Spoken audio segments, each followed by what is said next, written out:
بسم الله الرحمن الرحيم إن الحمد لله نحمده ونستعينه ونستغفره ونعوذ بالله من شرور أنفسنا ومن سيئات أعمالنا من يهد الله فلا مضل له ومن يضلل فلا هادي له أشهد أن لا إله إلا الله وحده لا شريك له وأشهد أن محمدا عبده ورسوله الذي لا نبي بعده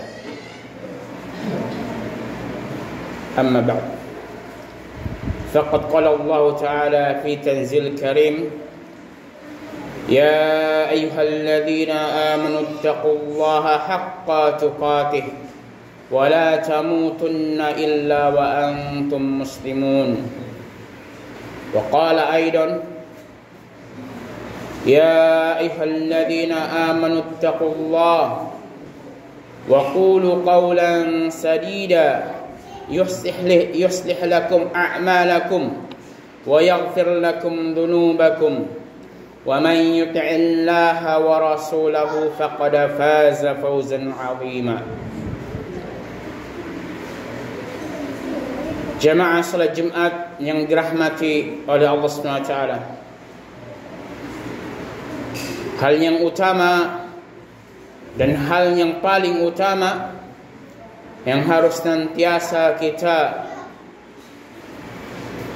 ajukan, kita tampakkan di hari-hari kita, di kehidupan kita adalah senantiasa memuji Allah SWT, bersyukur kepada Allah SWT atas limpahan nikmat karunia, rahmat yang masih Allah berikan kepada kita semuanya selaku hambanya. Saking baiknya Allah SWT kepada kita makhluknya, Ia tidak hanya memberikan nikmat kepada orang-orang yang bertakwa kepadanya, namun juga memberikan nikmat kepada orang-orang yang kufur, yang musyrik, yang enggan melampaui batas darinya. Begitulah cintanya Allah SWT, rahmatnya Allah SWT meliputi jagat alam ini, yang sudah seharusnya senantiasa kita mensyukurinya. Namun tidak cukup mensyukuri hanya dengan lisan mengucapkan Alhamdulillah, tidak. Namun bentuk syukur yang benar seperti yang disebutkan oleh Syekh Muhammad bin Shalih Al-Utsaimin dalam kitabnya Syarh Al-Arba'in An-Nawawi, beliau menukil perkataannya para ulama, bentuk syukur hakiki, asyukru al-hakiki huwa, bentuk kesyukuran yang sebenarnya adalah yaitu seseorang itu memaksimalkan nikmat yang ia dapatkan dari Allah SWT untuk senantiasa melakukan ketaatan, ibadah, keimanan kepada Allah SWT dimanapun dan kapanpun sampai hayat di badannya pun meninggalkannya. Selalu berikan salam, tak lupa juga kita haturkan, kita hadiahkan kepada Nabiullah Rasuluna Habibuna Khalilullah Muhammad sallallahu alaihi wasallam. Dikarenakan karena kesungguhannya, jerih payahnya, perjuangannya, sehingga kita bisa merasakan betapa luar biasanya kenikmatan iman dan Islam di hari ini, di hari-hari yang lalu, dan sampai kapanpun. Betapa indahnya cahaya Islam.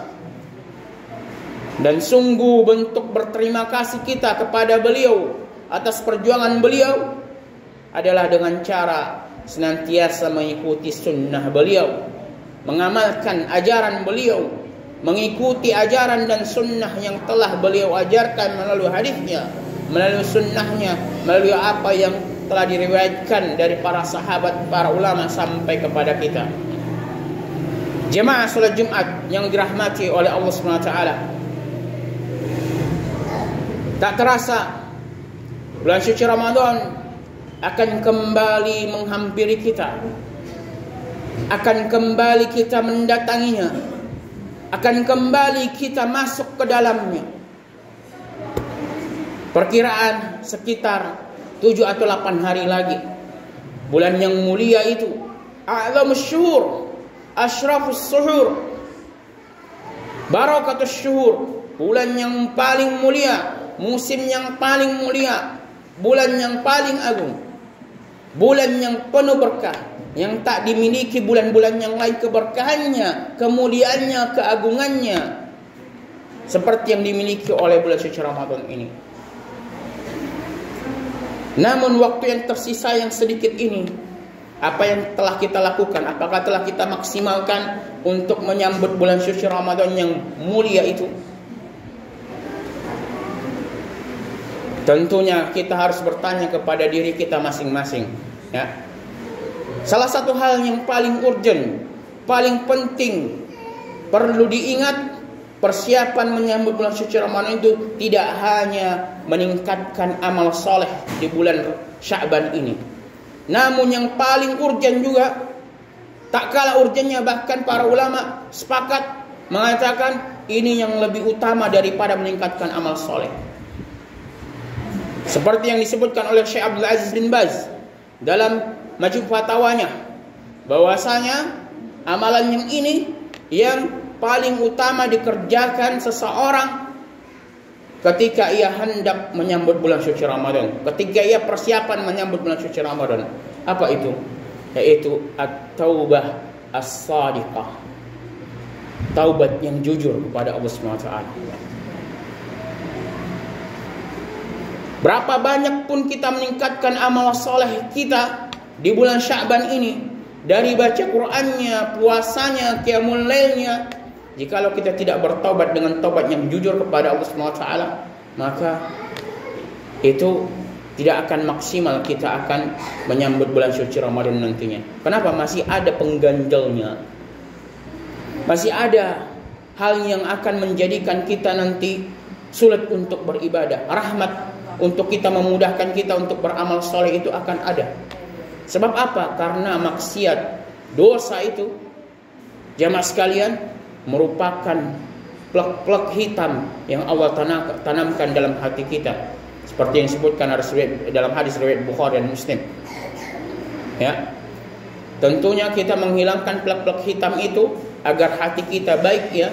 Salahul jasadu idza saluha salaha jasadu kullu, dalam hadis disebutkan Rasulullah SAW.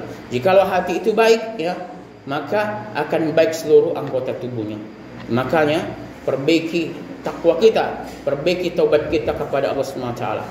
Dan yang paling penting, ya, bukan hanya kita memperbaiki taubat kita kepada Allah SWT, meninggalkan dosa-dosa kita kepada Dia, kepada Allah SWT, tidak. Tapi juga kita harus memperhatikan dosa-dosa yang kita perbuat sesama muslim.